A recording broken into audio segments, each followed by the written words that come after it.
शिवपाल का ऐलान, जीवन भर नहीं छोड़ेंगे सपा का साथ। अखिलेश कोई पद नहीं भी दे तो भी पार्टी के लिए करेंगे काम। सपा को मजबूत बनाने पर शिवपाल देंगे ध्यान।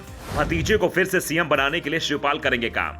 शिवपाल यादव ने अपनी पार्टी प्रगतिशील समाजवादी पार्टी का सपा में विलय कर दिया है। अखिलेश यादव ने उन्हें सपा का झंडा थमा दिया है। आजकल शिवपाल सपा का झंडा अपनी गाड़ी पर लगाकर चल रहे हैं, सपा को मजबूत बनाने की बातें कर रहे हैं। लेकिन ये सवाल भी उठ रहे हैं कि प्रगतिशील समाजवादी पार्टी के अध्यक्ष का सपा में रोल क्या होगा, क्योंकि अखिलेश ने उन्हें झंडा तो थमा दिया, लेकिन शिवपाल को वो सपा में क्या देंगे इसका खुलासा नहीं किया था। शिवपाल को सपा का झंडा थामे सप्ताह होने को है और अब तक उनके रोल से पर्दा नहीं उठा है। शिवपाल से भी सवाल पूछे जा रहे हैं कि 4 महीने पहले तक वो सम्मान की बातें करते थे, सम्मान के मायने पार्टी में पद से निकाले जा रहे थे।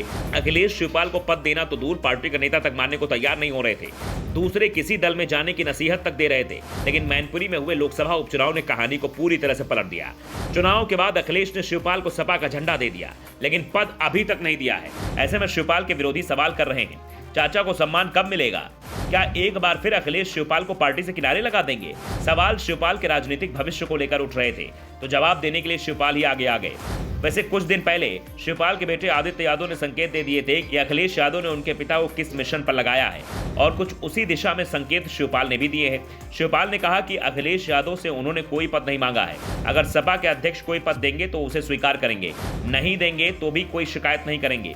वो अब जिंदगी भर सपा के बनकर ही रहेंगे, किसी और जगह नहीं जाएंगे। पद का अब उन्हें कोई मोह नहीं है, सिर्फ पार्टी का मोह है। पार्टी मजबूत बने इसकी कोशिश करेंगे, पार्टी सत्ता में आए इसके लिए प्रयास करेंगे। शिवपाल ने कहा कि उन्हें सपा ने बहुत कुछ दिया है, हमने भी सपा को मजबूत बनाने के लिए बहुत कुछ किया है। पार्टी को 4 बार प्रदेश की सत्ता दिलाने में मदद की, लोकसभा चुनाव में पार्टी को यूपी की सबसे बड़ी पार्टी बनाया, पार्टी के विपक्ष के नेता का पद स्वीकार किया, मजबूती से जिम्मेदारी निभाई, सपा सरकार में मंत्री पद की जिम्मेदारी निभाई, पार्टी के प्रदेश अध्यक्ष पद पर भी रहा। जो भी जिम्मेदारी मिली उसे निभाने में पीछे नहीं हटा। पार्टी ने मुझे बहुत कुछ दिया है, इसलिए अब और ज्यादा मांगने की इच्छा भी नहीं होती है। लक्ष्य एक है, पार्टी को मजबूत बनाना है और फिर उसे सत्ता में लाना है। पहला टारगेट निकाय चुनाव है, जिसमें सपा को ज्यादा सीटों पर जीत दिलानी है। अखिलेश यादव ने भी शिवपाल को यादव लैंड का जिम्मा सौंपा है। दरअसल शिवपाल यादव संगठन के व्यक्ति माने जाते हैं। सपा की सरकार में वो मंत्री भी रहे हैं, लेकिन संगठन में शिवपाल की अच्छी पकड़ है। शिवपाल जब सपा में नहीं थे उस समय भी सपा के तमाम कार्यकर्ता शिवपाल के टच में बने हुए थे।